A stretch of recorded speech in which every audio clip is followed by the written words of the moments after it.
오늘 함께 나누실 말씀은 사도행전 11장 24절. 본문은 한 절만 잡았습니다만은 사도행전 여러 곳을 함께 보면서 말씀을 나누겠습니다. 제목은 뭔가요? 시작. 바나바 같은 교회. 성경을 잘 모르시는 분들은 이거 읽으라 그러면은 웬 바나나 같은 교회가 있나 그럴지 모르겠어요. 바나바입니다. 바나바 누군지 잘 아시죠? 몰라도 끄떡끄떡 하시면 제가 말씀하면서 바나바가 어떤 사람인지 잘 설명해 드리도록 하겠습니다. 정말 우리 교회가 앞으로 이 바나바 같은 교회가 되어야 할 것 같습니다. 우리가 어떤 새로운 장소 또 낯선 사람들, 새로운 사람들의 모임에 가서 그 자리에 이렇게 적응하는 것은 참 쉽지 않은 일입니다. 장소도 낯설 뿐만 아니라 이렇게 전혀 알지 못하는 사람들의 그 모임에 가면은 왠지 서먹서먹합니다. 그러다가 그 중에 혹시라도 아는 얼굴이라도 하나 만나면 그렇게 반가울 수가 없습니다. 그 생소한 분위기에서 아는 사람 하나 만나면 얼마나 반갑겠습니까? 근데 비록 그 사람이 가까운 사이가 아니라 할지라도 그 사람하고 아는 척하고 얘기할 수 있다는 것이 큰 참 위로가 되죠, 그곳에서. 근데 그렇게 뭐 친한 사이가 아닌데도 그 얘기 나누는 이유는 뭔가요?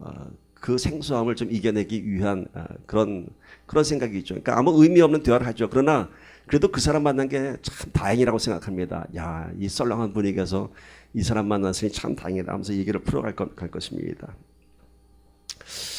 벌써 시간이 꽤 된 것 같아요. 한 7, 8년 전에 저희가 이제 노회로 각지에 있는 목사님들이 다 모여서 1년에 한 번씩 노회를 하는데 시애틀에서 오신 젊은 목사님이 한 분 계셨습니다. 그래서 제가 보니까 그분이 처음 참석하시는 분이세요. 그래서 저는 잘 기억을 못하는데 아마 제가 그분을 이렇게 참 이렇게 많이 대화를 나누고 이렇게 친절하게 했던 것 같아요.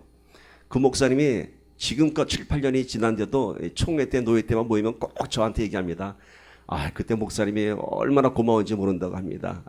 아무도 모르는 노회 그 젊은 목사가 왔는데 제가 그렇게 잘 했던 것 같습니다. 전 잘 기억이 안 나요. 근데 그분은 그래요. 그때 제 목사님 참 너무 감사했다고, 그래서 자기가 잘 적응할 수 있었다고 이렇게 얘기합니다. 오늘 바나바 같은 교회라는 말씀을 전하는데요. 한국에 또는 여러분 주변에서도 많이 들었을 거예요. 바나바 사역이라고. 교회에서 바나바 사역을 많이 하죠. 바나바 사역은 뭐냐면은 교회에 처음 오시는 분들 물론 예수 모르고 처음 오는 초신자들도 있고요. 또 이미 신앙생활 오래 하신 분인데 처음 교회를 방문하는 그런 분들 여러분들이 있죠. 하여튼 그렇게 처음 오시는 분들을 이렇게 섬기는 그런 팀이 바나바 사역팀이라고 합니다. 사실 우리는 낯선 분들 또 처음 보시는 분들이 이렇게 교회에 오면은 그분을 어떻게 대할 것인가 참 많이 고민하게 됩니다. 반갑기도 하고 웰컴을 해야 될 텐데 어떻게 하는 것이 저분한테 좋을 것인가 고민을 하지요. 너무 또 적극적으로 처음한테 막 접근하면은 좀 부담스러워할 것 같고, 또 그렇다고 해서 좀 자연스럽게 대한다고 이렇게 하면은 또 너무 무관심하게 생각될 수도 있고, 참 이것이 우리들의 고민입니다. 어떻게 하는 것이 저분에게 참 편안하게 우리 교회에 적응할 수 있는가 하는 것이. 제 경우도 그렇습니다. 제가 예전에 사역을 하면서 이제 그 집회를 하기 위해서 그 교회를 가는데 느닷없이 이제 그 목사님이 저를 소개하시는 거예요. 오늘 이렇게 이런 분이 오셨다고 하는데 갑자기 저를 둘러싸면서 수십 명이 저를 둘러싸면서 손을 내밀면서 막 찬양을 하는 거예요. 이제 저를 축복하는 것이죠. 참 감사하기도 하지만 한편으로 좀 당황스럽기도 하더라고요. 처음 간 교회인데 막 수십 명이 저를 둘러싸서 막 손을 내밀고 하는데 좀 이런 것들이 좀 익숙하지 않은 분위기에서는 좀 당황스럽게 하기도 합니다. 그런가 하면은 제가 미국 오고 나서 이제 처음에 이제 여러 교회를 좀 다녀봤습니다. 근데 어느 교회를 갔더니요 한 몇 주를 계속 다녔는데도 저한테 말 거는 사람 하나도 없는 교회가 있더라고요. 그래서 이런 교회도 있구나 그런 생각을 했습니다. 바나바 사역이라고 하는 것은요 교회에서 매우 중요한 사역 가운데 하나입니다. 우리가 한 사람 전도하는 것이 얼마나 힘듭니까? 그렇죠. 한 사람 초대해서 여기까지 오기까지 참 힘든 것이에요. 그런데 정말 하나님의 은혜 가운데 어렵게 우리 교회를 찾은 한 사람을 우리가 교회에 잘 정착할 수 있도록 인도하고 정성과 사랑으로 섬기게 할 것입니다. 이것이 바나바 사역입니다. 제가 오늘 바나바 사역에 대해서 얘기하는 것이 아니고요. 바나바라는 사람이 어떤 사람인가를 알면서 우리가 바나바 같은 교회가 되기를 바랍니다. 바나바 사역의 그 정의를 좀 몇 가지만 얘기하면요, 이것은 어떤 프로그램이 아니라 아름다운 만남을 주선하는 것입니다. 아름다운 만남을 처음 오신 분들에게 우리 교회와의 만남, 예수님과의 만남, 예배와의 만남, 또 우리 기존의 교우들과의 만남을 아주 편안하게 아름답게 이렇게 주선하는 것입니다. 두 번째는 교회에 대해서 참 좋은 인상을 주도록 우리가 그렇게 섬기는 것입니다. 교회 하는데 교회 분위기가 좀 어떤 교회 가면은 좀 이렇게 따뜻한 보다는 좀 왠지 서먹서먹함을 느껴지는 교회가 많이 있죠. 그러니까 우리가 이런 교회에 대한 좋은 인상을 줘야 됩니다. 세 번째는 이 바나바 사역은 가르치고 교육하는 사역이 아니라 우리 교회와 또 성도님들을 소개하는 그런 섬김입니다. 우리 교회는 이런 교회입니다. 또 우리 성도님들은 이런 분이 계십니다. 그리고 마지막으로는 결국 우리 교회 정착하면서 한 가족이 될 수 있도록 친밀하게 도와주는 것입니다. 한 가족의 의미가 뭐죠? 이제 우리 교회가 이제 아마 이제 내년부터 섬기게 될 주요 주제들이 몇 가지 우리가 나눴는데, 서로를 위해서 기도해 주는 사람들, 그렇죠? 그러니까 처음 아는데 우리 교회 왔는데 느낌이 이 교회 오면은 참 누군가 나를 위해서 기도해 주겠구나라는 기대감이 드는 교회죠. 그것이 한 가족입니다. 또 두 번째는 뭔가요? 이곳에 오면은 내 이야기를 들어줄 수 있겠구나. 그러니까 한 가족이라고 하는 것은요, 서로의 이야기를 들어주고 또 얘기하는 것입니다. 세 번째는 뭔가요? 이 사람들과 내가 함께 하나님의 일을 하면은 참 기쁘겠다 하는 도전을 주는 것이죠. 그러니까 한 가족의 의미는 서로 기도하는 관계이고요, 또 서로 이야기를 나누는 관계고, 또 하나님의 일을 동역하는 그런 관계입니다. 자, 그러면은 바나바가 어떤 사람인가 한번 알아보도록 합시다. 성경에서 기록하는 그의 첫 번째 소개는 이렇게 기록합니다. 사도행전 4장 36절. 구브로에서 난 레위족인이 있으니 이름은 요셉이라. 사도들의 일컬어 바나바 가로하고 번역하면 권위자라 하니, 이렇게 소개하고 있습니다. 구브로라고 하는 것은 여러분 이스라엘 지도를 보면은 왼쪽 해변 쪽에 이렇게 터키를 향해서 손가락질을 하는 것처럼 생긴 제법 작지 않은 섬이 하나 있습니다. 그게 구브로 섬이고요. 요즘은 그것을 사이프레스라고 하죠. 그것이 고향인 사람입니다. 이름은 뭐라고요?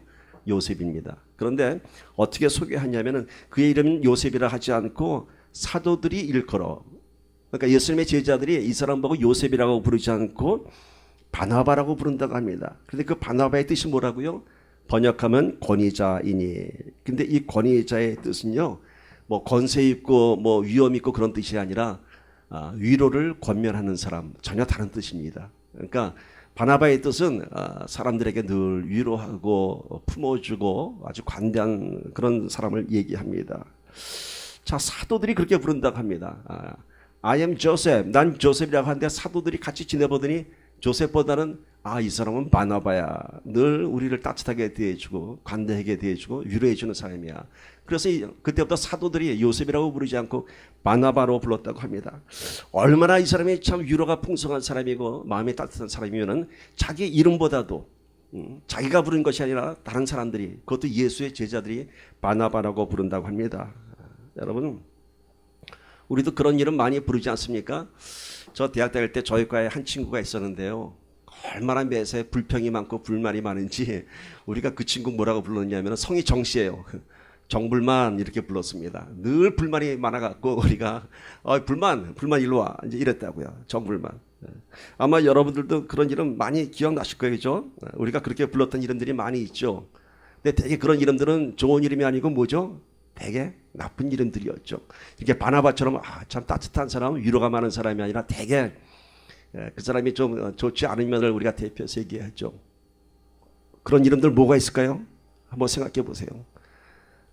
좋은 이름만 불러서 잘 생각나지 않으세요? 푼수, 뭐 꼴통, 뭐 이런 얘기들이 있죠. 깡통? 깡통도 있나 모르겠다.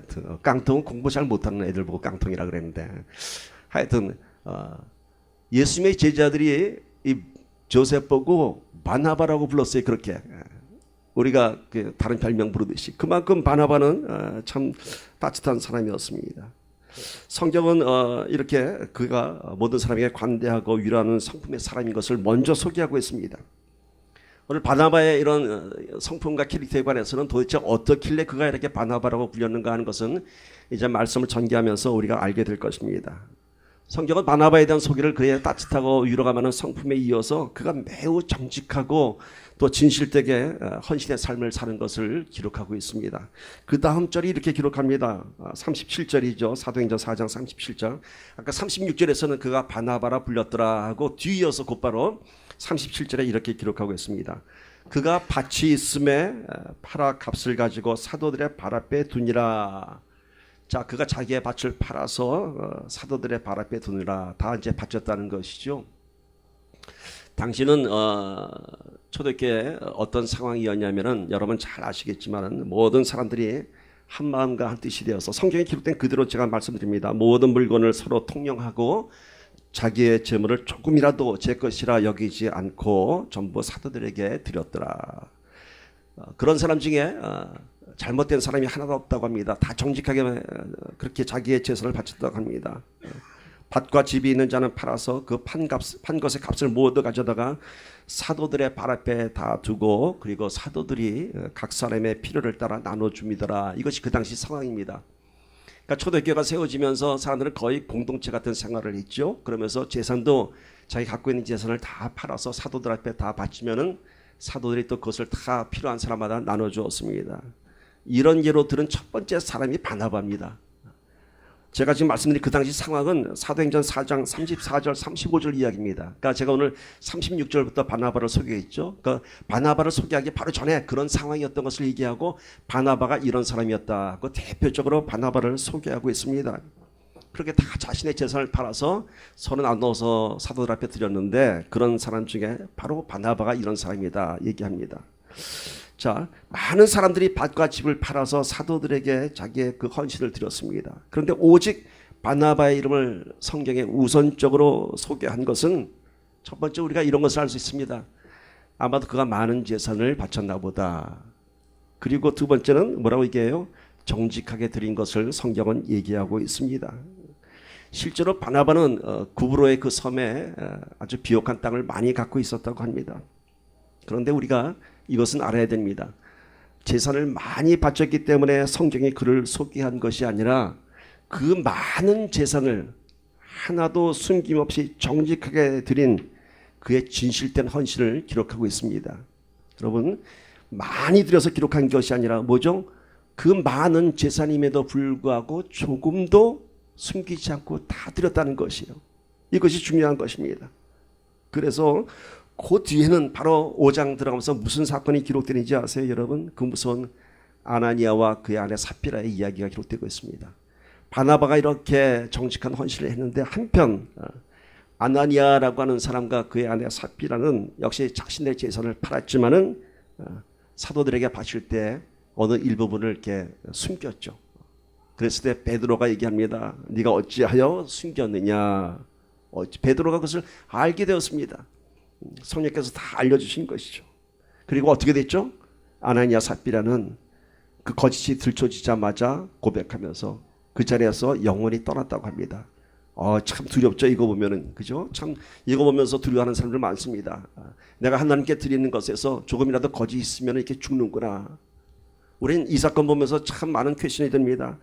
왜 하나님의 사랑의 하나님이 그렇게 죽이기까지 했을까? 왜 죽이기까지 했을까? 그냥 회개하고 다시 다음부터 정직하게 살라 이러면 될 텐데 그냥 그 자리에서 영원히 떠나가게 하셨어요. 성경은 그 답을 전하고 있습니다. 베드로가 이렇게 얘기합니다. 사도행전 5장 4절에 보면은 사람에게 거짓말한 것이 아니요 하나님께로다 이렇게 이야기합니다. 그 재산을 팔아서 바치면서 제자들에게 거짓말한 것이 아니라 하나님께 거짓말한 것이로다. 하나님 앞에서는 거짓이 통할 수가 없지요. 그래서 그 영혼이 떠나간 것입니다. 여러분, 오늘 우리가 아나니아와 삽비라에 초점을 둘 것이 아니라 오히려 바나바에다 좀 초점을 두기를 원합니다. 그 많은 재산을 하나도 숨김없이 다 드렸습니다. 바나바는 자신의 소유를 통해서 자신의 믿음을 증거한 사람입니다. 그 믿음 안에 뭔가 있나요? 나의 재산은 다 하나님의 것입니다 라고 하는 진실한 신앙 고백이 있습니다. 나의 것은 누구 것이요? 하나님의 것. 참 쉽지 않은 고백이죠. 그래서 이 바나바는 하나님이 달라고 할 때 다 줄 수 있었습니다. 숨기지 않고 기쁜 마음으로 감사함으로 주실 때는 언제부터 뺏어갑니까? 라고가 아니라 기쁜 마음으로 다 드렸습니다. 그래서 성경이 그를 기록하고 있는 것입니다. 그의 이름을. 여러분, 이 믿음 가운데는 뭐가 있는지 아세요? 첫 번째, 다 하나님이 주신 것이다. 하나님의 것이다. 그 다음에 또 어떤 믿음이 있는지 아세요? 하나님께서 또 채워주실 것이다 라는 믿음이 있는 것입니다. 하나님 것이라서 다 줘야 하는 것이 당연하지만은 드리면은 하나님께서 또 주실 것이다. 왜냐하면은 하나님께서 주신 것이니까 하나님께 드린 것은 당연한 것이고 내가 하나님 것을 잠시 보관했다 드리는 것이다 라는 그런 생각만 갖고 있으면 됩니다. 그래서 여러분 이 땅에 올 때 우리가 갖고 온 건 뭐 있습니까? 아무것도 없습니다. 다 하나님께서 주신 것입니다. 그래서 때로 하나님을 위해서 우리가 헌신할 때는 기쁜 마음으로 드려야 됩니다. 왜? 하나님의 것이고 나한테 잠시 맡겼던 것입니다. 그런데 내 거라고 해서 이 아나니아와 삽비라처럼 다 꼽을 쳐요? 하나님 앞에서는 그게 통하지가 않죠. 오늘 우리가 초점 맞춘 것은 바나바에 더 초점을 맞춰봅니다. 그의 이 정직하고 진실된 이 헌신을 보도록 합니다. 하나님께서 원하시면 이제 우리 기쁜 마음으로 드립시다. 막 드리세요. 막. 왜?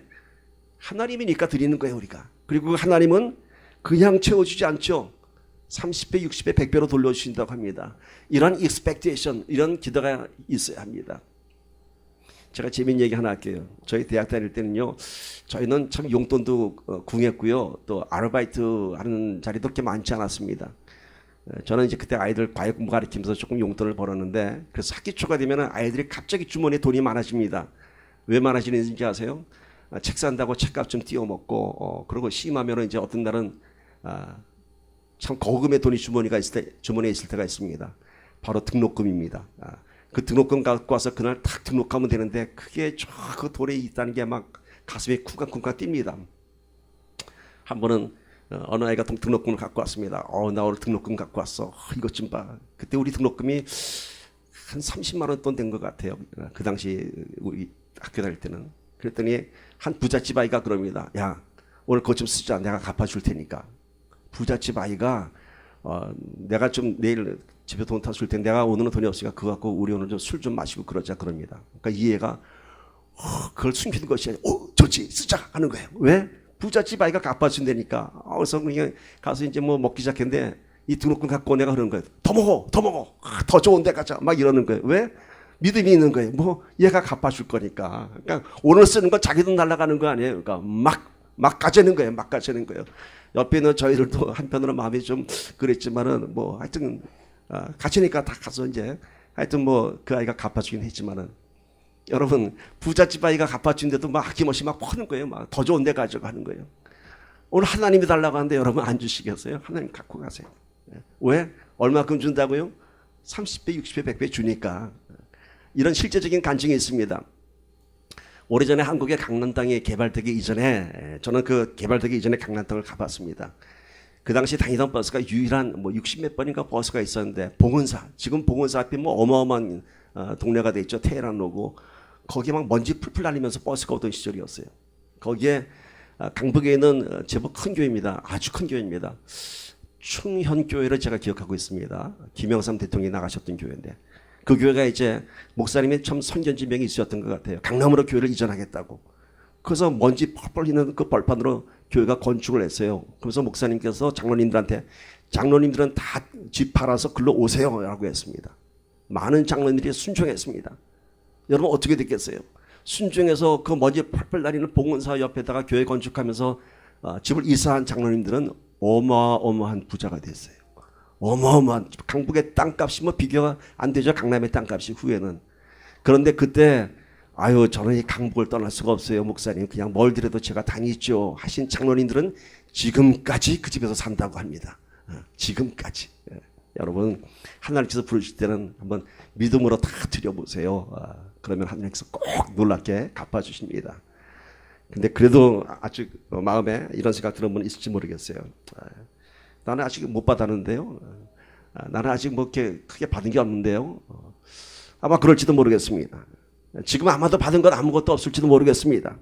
그런데 여러분 제가 자신 있게 얘기합니다. 언젠가 여러분의 인생을 돌아보면은 하나님께서 정말 더 좋은 것으로 채워주신 것을 여러분 알게 될 것입니다. 제가 그걸 증거합니다. 그때는 내가 가난한 것 같고 나의 헌신이 어디 물거품처럼 사라진 것 같지만은 하나님께는 우리에게 공짜가 없습니다. 하나님은 다 갚아주십니다.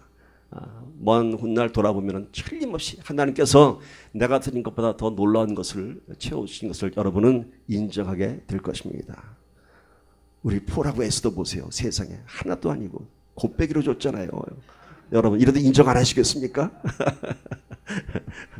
아멘, 아멘. 자, 이렇게 성경이 바나바를 이렇게 소개하는 이유는 뭐냐면요, 하나님 앞에 아낌없이 헌신한 사람이 바로 누군가를 또 하나님 앞에 인도할 수 있습니다. 그의 인생이 도전이 되는 거예요. 바나바를 보면서 야, 저렇게 구브로에 그 어마어마한 땅을 다 팔아서 다 바치고 나서 저렇게 기쁘게 살고 있구나. 이게 도전이 되는 것이죠. 저도 지금부터 벌써 꽤 됐네요. 정확히 25년 전에 트레이서스를 받았는데요. 제가 한국에서 트레이서스 받을 때는요, 유럽에서 오신 분들이 다 그 트레이서스를 섬기셨어요. 그래서 유엔 올라와서 이렇게 자기 간청하시는 분들이 전부 유럽에서 오신 분들인데, 유럽 사람이 아니고 한국에서 유럽으로 이렇게 공부하러 가신 분들인데, 그분들이 어떤 사람들이냐면은 다 유럽에서 박사학위 받은 사람들이에요. 독일에서, 프랑스에서 다 박사학위 받은 사람들인데, 이분의 간청을 들으니까 정말 놀라운 거예요. 그분들이 그 어렵게 공부한 박사학위 다 팽개치고 지금 선교사가 됐다는 거예요.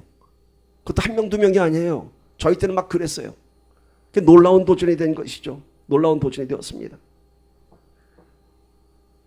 또 다른 트레이서스 커뮤니티는 이런 경우도 있었습니다. 거기는 군의 장성들이 군 보그마를 위해서 개인적으로 그런 트레이서스를 만들어서 섬겼습니다.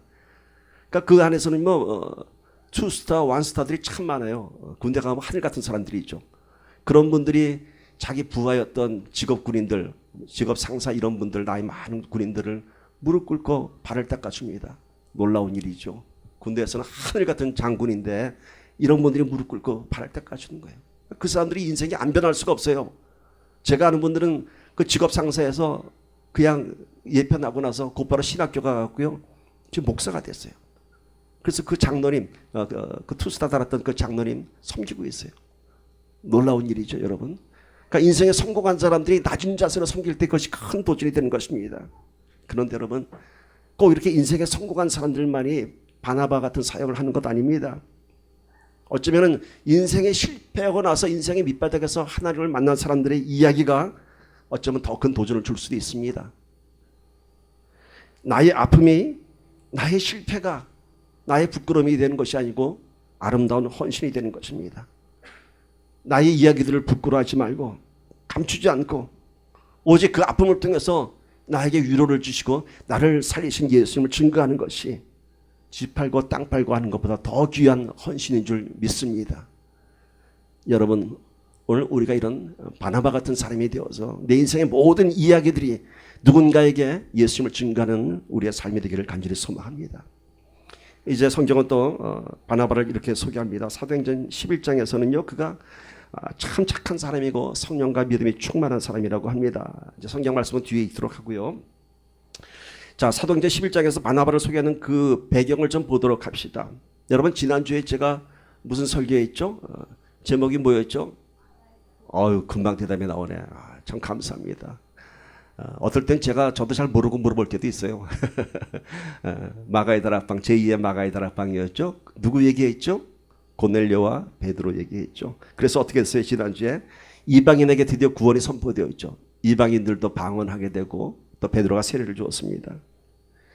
이제 놀라운 이방인에게 대한 막 복음이 막 시작될 그 상황입니다. 지금 사도행전 11장의 이야기는 동시에 바로 그전에는 어떤 일이 있었냐면 스데반 집사가 돌에 맞아 순교하는 장면이 나옵니다. 그래서 많은 사도들이 두려워서 그 죽음이 두려워서 많이 흩어졌습니다. 예루살렘에서 흩어져서 어디로 갔냐면은 지금 이 바나바의 고향인 구브로 또 베니께 안디옥 같은 터키 쪽으로 가서 복음을 전했습니다. 그래서 유대인을 대상으로 예루살렘을 떠난 유대인들 대상으로 복음을 전하고 있었는데 놀랍게도 의외로 터키의 안디옥에서 헬라인들이 마치 고넬료에게 그런 복음을 받은 사람들처럼 헬라인들이 예수를 믿으면서 부흥이 시작되었습니다. 안디옥에서 유대인들이 아닌 헬라인들이 예수를 믿는 사람들이 늘게 되었습니다. 그러자 이제 예루살렘 교회 그 총회에서 와 안디옥에서 이런 일이 일어났대. 그러니까 한번 우리 누군가를 파송해서 한번 확인해 보자. 해서 바나바를 파송합니다. 총회에서. 그때 이제 바나바에 관한 소개가 이렇게 됩니다. 사도행전 11장 22절 24절 오늘 본문 말씀이 포함되어 있습니다. 함께 읽어봅시다. 시작. 예루살렘 교회가 이 사람들의 소문을 듣고 바나바를 안디옥까지 보내니 저가 이르러 하나님의 은혜를 보고 기뻐하여 모든 사람에게 굳은 마음으로 주께 붙어 있으라 권하니 바나바는 착한 사람이요 성령과 믿음이 충만한 자라. 이에 큰 무리가 주께 더하더라. 아멘. 안디옥의 부흥이 일어나니까 예루살렘 교회가 이런 소문을 듣고 바나바를 안디옥까지 보내자 합니다. 파송했습니다. 왜 바나바를 파송했을까요? 그가 많은 돈을 헌신했기 때문에 그에게 좀 프라이어티를 준 건가요? 아니죠. 절대 아닙니다. 그걸 이유를 뒤에 얘기합니다. 그는 어떤 사람? 착한 사람이요 성령과 믿음이 충만한 사람입니다. 그래서 그를 보낸 것입니다. 근데 이 착한 사람의 의미는 성품적으로 착한 것을 의미할 뿐만이 아니라 선한 행동, 구제를 하는 사람, 잘 베풀고 섬기는 은사를 얘기합니다. 그러니까 바나바가 사도들에게 참 위로와 권면이 넘치는 사람이라고 이름을 불러줬던 것처럼 바나바는 누군가를 참 사랑으로 정성으로 섬겼던 사람인 것입니다. 그래서 그가 이런 선한 행동을 하고 또 그뿐만 아니라 성령이 충만하고 믿음이 강건한 사람이라서 그를 보냈습니다. 여러분 잘 베풀고 섬기는 은사 참 중요한 은사입니다. 이거 아무나 못해요. 이건 하나님께 주시는 은사입니다. 내가 뭐 경제적으로 여유가 있다고 해서 하는 거 아니에요. 그 하나님이 주신 마음이 있어야 하는 것입니다. 제가 그 뉴욕 제자교회 얘기를 자주 합니다만은 우리 교회도 여러분 오셨던 여자 전도사님 한 분 계세요. 그분의 은사가 바로 이런 거예요. 그 제자교회에서 플러싱의 그 어려운 사람들을 찾아다니면서 아프다고 하면은 또 어떻게 병원 데리고 가기도 하고 약도 지어다 주기도 하고 뭐 누군가가 어려우면 또 가서 또 쌈짓돈도 지어주기도 하고요. 청년들이 뭐 치킨 먹고 싶다고 하면은 전도사님이 꼭 치사하게 치킨을 사준다고 해요. 왜 치사하게 사주냐면은 치맥을 사주지 않고 치킨과 사랑만 준다고 합니다. 청년들이 하는 얘기예요. 그러니까 청년들이 치킨 먹고 싶다고 하면은 꼭 치킨 사주고 이렇게 늘 섬기는 분이에요. 그 전도사님 뭐 가서 말씀 전하는 사역보다 이런 사역을 더 많이 했던 분이에요. 그래서 참 교회에서 늘 참 그런 따뜻한 전도사님으로 이렇게 사람들이 참 많이 따랐습니다. 바나바가 바로 그런 은사가 있었던 사람입니다. 그러나 베풀기만 하는 것이 아니라 그는 성령과 믿음이 충만한 자라고 합니다. 여러분 사람은요 섬김을 받아도 누구에게 대접을 받아도 이렇게 뭐 음식 대접을 받고 해도 그 섬기는 사람의 마음의 중심을 정확하게 파악합니다. 이 사람이 나에게 어떤 마음으로 나를 이렇게 섬기는지 잘 알 수 있죠. 이 사람이 나를 불쌍하게 생각해서 이렇게 섬기는 것인지 아니면 그냥 자기 체면 세우려고 하는 것인지 잘 알고 있죠. 정말 사랑으로 섬기는 것인 것을 우린 잘 알고 있습니다. 그 같은 섬김을 해도 내가 여유 있어서 하는 섬김이 아니라 그 안에 성령과 믿음이 충만한 사람이 섬기면요 사람들이 그것이 전달이 돼요. 정말 이분은 나를 참 사랑으로 섬기는 것이구나 이렇게 알게 됩니다. 여러분 참 안타까운 일이 있죠. 너무너무 잘 섬기고 참 선한 일하고 헌신을 하는데 진짜 사랑으로 해요. 정말 진심으로 해요. 정말 이분은 그분을 사랑하는 마음으로 섬기고 그래요. 근데 결국 마지막에 가서는 입술로 다 망치는 사람들이 있어요. 참 안타깝죠. 사랑으로 섬기고 진심으로 섬기는데 꼭 마지막에 말 한마디가 그냥 다 망가뜨리고 맙니다. 제가 꼭 누구라고 얘기를 안 들어도 여러분 잘 아시죠? 많이 경험하셨으니까. 참 그래요. 우리는 다 잘 섬기다가도 마지막에 요 입술 하나 때문에 참 망가지는 수가 많이 있습니다. 우리의 선한 섬김은요 내 인격과 성품에서 나오는 것이 아니라 성령의 충만함과 사랑과 진실한 믿음에서 나오는 것입니다. 그것을 꼭 지켜야 하는 것입니다. 오늘 본 말씀 24절 보면요 바나바는 착한 사람이요 성령과 믿음이 충만한 자라. 그래서 뭐라고요? 이에 큰 무리가 주께 더하더라. 바나바가 이렇게 잘 섬기고 성령과 믿음이 충만하다 보니까 많은 사람들이 주께 모였다고 합니다. 여러분 우리가 이렇게 잘 섬기고 성령이 충만하고 믿음이 아름다우면요 사람들이 모이게 되어 있습니다. 사람들이 모이게 되어 있어요. 벌이 꽃을 찾아오듯이 예수 그리스도의 향기가 나는 사람들 주변에는 늘 많은 사람들이 모입니다. 왜? 그분 옆에 있으면 참 마음이 편안해집니다. 그분 옆에 있으면 그냥 참 좋습니다. 여러분, 우리 모두가 그런 그리스도의 향기를 내는 믿음의 사람이 되기를 간절히 소망합니다. 바로 예수님 한 분 때문에 여러분이 인기 짱인 사람이 되기를 축복합니다. 아멘. 별로 그렇게 마음에 감동이 없으신 것 같은데 워낙 인기가 많으세요. 제가 이런 얘기 안 해도 그래요.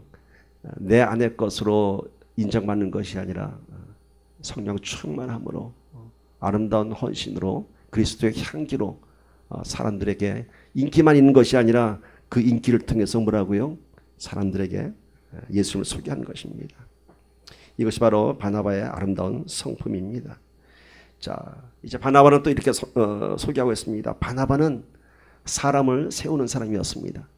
자, 바나바에 대해서 얘기하죠. 그가 참 위로가 많은 사람, 또 정직한 헌신을 한 사람, 또 섬기는 은사가 있었던 사람, 이제는 사람을 세우는 사람이었습니다. 사도행전 11장 25절 26절 보면요, 바나바가 사울을 찾으러 다소에 가서 만남에 안디옥에 데리고 와서 둘이 교회에 1년간 모여 있어 큰 무리를 가르쳤고 제자들이 안디옥에서 비로소 그리스도인이라 일컬음을 받게 되었더라. 조금 전에 얘기했던 그 안디옥 교회에서 부흥이 일어났습니다. 그래서 예루살렘 교회에서 이 바나바를 파송했죠. 바나바 같은 또 사람들이 더 많이 모였습니다. 그런데 거기서 바나바가 고향 다소에 있던 사울을 찾아가서 그를 데리고 옵니다. 여러분, 본인은 지금 예루살렘 교회에서 정식으로 파송된 지도자예요. 근데 자기가 가서 큰 사기의 열매가 나타났어요. 그럼 누구나가 다 자기가 더 하고 싶어 합니다. 그런데 바나바는 거기서 다소에 있던 사울을 찾아갑니다. 성경은 사울이라고 했죠. 아직 이름이 사울입니다. 다메섹에서 회심했는데도 사울은 1년간 사울이라는 이름으로 소개되고 있습니다. 그가 이제 바나바가 초청을 해서 청병을 해서 안디옥에 와서 함께 1년간 섬겼을 때 비로소 안디옥 성도들이 그리스도인이라 부르게 되었다. 뭐냐면 모이기만 한 것이 아니라 부흥만 한 것이 아니라 참된 예수의 제자가 된 것입니다. 누가 와서? 사울이 와서 함께 바나바와 사역하면서 이 안디옥 교회 부흥을 통해서 비로소 성경은 그때부터 사울의 이름을 바울로 호칭하고 있습니다. 그의 사역의 열매가 시작되면서 여러분, 예수를 처음 알게 된 안디옥의 헬라인 성도들을 위해서 이 바나바는 사울을 초청했습니다. 자기가 하지 않고 자기 자신이 그 사역의 주체이고 파송자이지만은 그는 자기보다 더 적임자인 바울을 찾아가서 그를 세웠습니다. 바나바는요, 사울보다 나이도 많고 연륜도 더 많은 사람입니다.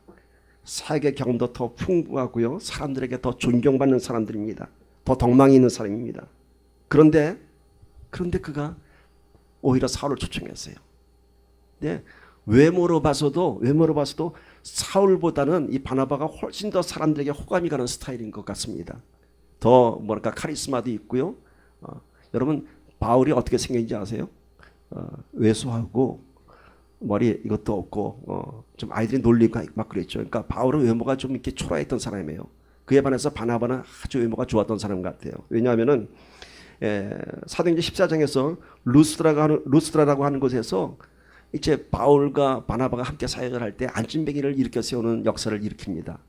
놀라운 기적이 일어났죠. 안진뱅이가 일어났으니까. 근데 사람들이 그 바나바와 바울을 보고 뭐라고 부르냐면은 바나바는 제우스 같고 저 바울은 헤르메스 같다라고 얘기합니다. 제우스는 그 그리스 신화에 나오는 가장 높은 신이죠. 근데 이 헤르메스는 저 밑에 있는 몇 단계 밑에 있는 신이에요. 그러니까 사람들이 볼 때도 바울과 바나바 같이 다녔는데 오히려 바나바를 더 높은 사람으로 알았던 거예요. 저 바나바는 마치 제우스 같아. 그리고 바울은 저 밑에 있는 쫄따구 같아. 그러니까 바로 사람들이 보기에도 그런 분위기였던 것이에요. 그럼에도 불구하고 바나바는 언제나 바울을 세웠고 자신은 그를 위한 어시스턴트 역할을 했습니다. 여러분, 이것이 참 바나바의 참 훌륭한 말입니다. 오늘 우리는 꼭 내가 해서 된다고 생각하지 말고 내가 아닌 다른 사람을 세울 줄 알아야 됩니다. 누군가를 볼 때 그 사람의 단점을 먼저 보지 말고 그 사람이 하나님의 일에 어떻게 쓰일 수 있을 것인가, 그 사람이 어떤 적임자인지 볼 수 있어야 합니다. 제가 오늘은 트레스에서 얘기를 많이 하는데 트레스에서 가면은 봉사하는 사람이 많이 있죠. 각자마다 그 은사가 다릅니다. 근데 그걸 꼭 찾아내는 은사 있는 사람들이 있어요. 누군가 처음은 저 사람은 다음에 뭘 했으면 좋겠어. 뭘 했으면 좋겠어. 여지없이 맞습니다. 여지없이 맞아요. 그것이 은사인 것 같아요. 그러니까 나를 보는 것이 아니라 또 누군가를 바라볼 때 그 사람의 단점만 보는 것이 아니라 갖고 있는 하나님께 쓰일 수 있는 그 사람의 달란트를 찾아보는 것입니다.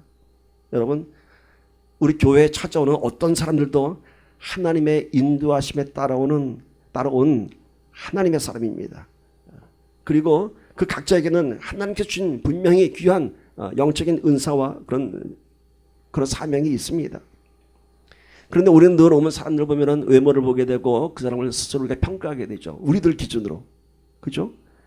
근데 교회는 사람들의 어떤 외모를 보고 판단하는 것이 아니라 하나님께서 보내주신 사람인 것을 우리가 먼저 깨달아야 됩니다. 사람들의 부족한 면을 보고 우리가 평가하는 것이 아니라 그 사람 안에 감추어진 하나님의 달란트를 찾아주고 함께 일을 만들어가는 역할을 해야 하는 것입니다. 이것이 바로 우리가 한 가지 공동체, 당신의 섬김이 필요한 교회, 거기에 맞는 주제인 것입니다. 누군가 오면은 늘 우리는 그러죠. 저 사람 좀 왠지 까탈스러운 것 같은데, 느낌이 심상치 않아. 그러죠. 안 해요. 그렇게 보면 안 돼요. 오히려 그 사람 하나님께서 보내신 하나님의 손길을 봐야 할 줄 믿습니다. 자, 바나바와 바울과의 관계를 한번 보도록 합시다. 지금 바울이 나왔으니까 사도행전 9장 26절, 27절 봅니다. 사울이 예루살렘에 가서 제자들을 사귀고자 하나 다 두려워하여 그의 제자됨을 믿지 아니하니 바나바가 데리고 사도들에게 가서 그가 길에서 어떻게 주를 본 것과 주께서 그에게 말씀하신 일과 다메섹에서 그가 어떻게 예수의 이름으로 담대히 말하던 것을 말하니라. 자, 사울이 다메섹에서 회심을 했습니다. 그리고 예수의 제자들을 찾아가서 그들과 함께 사역을 하고 싶었습니다. 이제 사울이 마음이 뜨겁습니다. 이제 막 회심을 하고요. 드디어 예수를 만나서 그 뜨거운 마음 갖고 막 예수의 제자를 찾아가고 싶었습니다. 그런데 뭐라고요?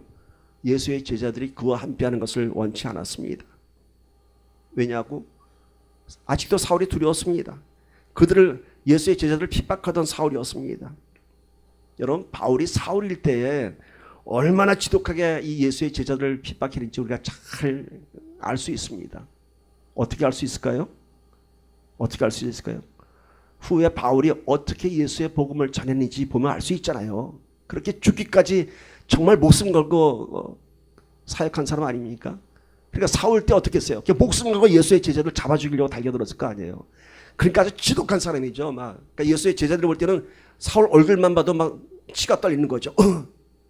저 사람이 뭐 회심했다고? 믿을 수가 없는 거예요. 제자들은. 같이 있는 것도 두려운 거예요. 그 트라우마가 계속 있는 거예요. 스데반을 돌로 쳐 죽일 때도 사울이 큰 역할을 했고요.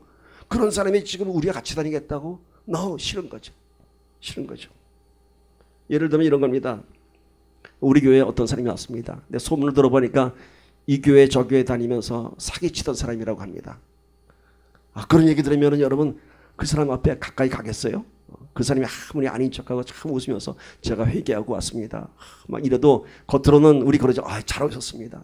정말 잘 오셨습니다. 막 끌어안고 막 그러면서 속으로는 왠지 두렵고 이 사람이 또 우리 교회에서 무슨 짓을 할까? 막 이런 생각할 거 아니에요? 지금 사울이 그런 경험을 당한 거예요. 제자들이 볼 때 막 사울 얼굴만 봐도 끔찍한 거예요. 그때 이 바나바가 어떻게 했다고요? 사울을 데리고 가서 제자들에게 가서 그의 얘기를 다 해줬어요. 그리고 그의 회심을 증거했습니다. 바나바는 이렇게 중재자의 역할을 하였습니다. 사울을 대변하고 더 중요한 것은 그를 데리고 갔어요. 가서 제자들한테 가서 아니야 사울 그런 사람 아니야 라고 얘기하는 것이 아니라 사울을 데리고 갔어요. 가서 그 면전에서 설명을 해줬어요. 누구나 다 자기 스스로를 설명하기는 쉽지 않습니다. 근데 바나바는 사울의 이 어려운 형편을 알고 자기가 데리고 가서 얘기를 해준 것입니다. 그가 그렇게 관대하고 누군가를 참 이렇게 안아줄 수 있는 그런 사람인 것입니다. 여러분, 지금 이 바나바의 역할을 보면 여기 성령이 충만한 사람이라고 그랬죠. 성령의 인격적인 역할이 그대로 나오고 있어요. 성경에서는 성령에 대해서 이렇게 얘기합니다. 성령을 comfort, 위로자, counselor, 상담자, 또 중재자 이렇게 소개하고 있습니다. 바나바는 이 역할을 다 충실히 했습니다. 어려운 사람들에게 위로자가 되었고 어려운 사람들에게 상담자가 되었고요. 그리고 사울을 제자들에게 소개하는 중재자가 되었습니다. 성령님은 우리를 예수님께 중재하는 그런 역할인 것입니다. 왜냐하면 그는 성령에 충만한 사람이었기 때문인 것입니다. 이렇게 바나바 사역은요, 낯설고 어색한 관계를 친밀한 관계로 만들어주는 것입니다. 대개 사람들은 호감이 있는 사람들에게는 쉽게 접근하죠. 인상이 좋고 착할 것 같으면 쉽게 접근합니다. 그런데 왠지 아까도 얘기했지만 좀 까탈스럽고 불편할 것 같은 사람에게는 잘 쉽게 접근하지 않습니다. 이건 제가 수도 없이 많이 봤습니다.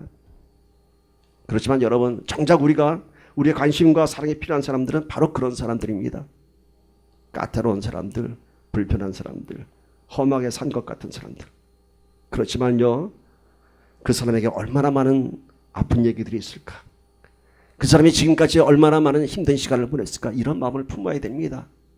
우리가 보면서 왠지 좀 저 사람 좀 무서운 것 같아. 저 사람하고 얘기하면 좀 마음이 상할 것 같아. 그것보다는 그 사람이 얼마나 많은 아픈 인생을 살아왔기에 저렇게 됐을까 하는 그런 그 사람의 아픈 인생의 히스토리를 보면서 우리가 더 긍휼과 자비의 마음을 같이 할 줄 믿습니다. 그럴 때 비로소 우리는 진실된 마음으로 그분과 교제할 수 있으며 사울을 예수님의 제자들에게 소개했던 바나바처럼 그분을 교회의 모든 지체들에게 친밀한 관계로 인도할 수 있는 그런 역할을 할 수 있는 것입니다. 그러니까 이제는 여러분, 우리 교회 이제 앞으로 누군가 많이 오면은 까다로운 사람일수록 많이 가세요. 편한 사람들은 가만 놔둬도 편합니다. 아시겠죠? 좀 기분 나쁜 사람일수록 더 가서 여러분이 진심으로 그 사람의 아픈 이야기를 들어주기를 축복합니다. 자, 이제 바울과의 갈등에서 보는 바나바의 모습을 보면서 이제 말씀을 정리할 텐데요. 이제 바울과 바나바가 늘 이렇게 좋은 관계는 아니었습니다. 바울과 바나바는 리더로서의 성향이 완전 달랐습니다. 바울은 아주 엄하고 타협이 없는 아주 스트릭한 사람이었습니다. 아주 엄한 사람이었습니다. 근데 바나바는 이름 그대로 관대하고 용서와 이해가 많은 사람이었습니다. 바울과 바나바가 1차 선교 여행을 하던 당시에 함께 동행했던 사람이 하나 있습니다. 누군가 하면은 바나바의 조카이고요. 여러분 잘 아시는 마가복음의 저자 마가입니다. 그런데 이때만 해도 마가가 아직 어렸고요. 많이 연약했습니다. 이 선교 여행을 감당하기엔 어려운 일이 참 많았죠. 그러니까 이 마가가 바울과 바나바와 함께 1차 선교 여행을 가다가 중도에 그냥 전 못 가겠어요 하고 고향으로 돌아오고 말았어요. 자, 이 바울이 어떻게 봤을까요? 마가를? 쟤는 틀렸어. 쟤는 이제 이런 사역에 오면 안 될 것 같아 라는 생각을 했겠죠. 2차 선교 여행을 준비하면서 바나바가 다시 그 마가 같이 가져갑니다. 근데 바울이 안 된다고 거절합니다. 안 돼. 쟤는 이미 나한테 한번 찍혔어. 이때 바나바하고 바울이 불편한 관계가 됩니다. 아니, 불편한 관계가 아니라 갈등이 있게 됩니다.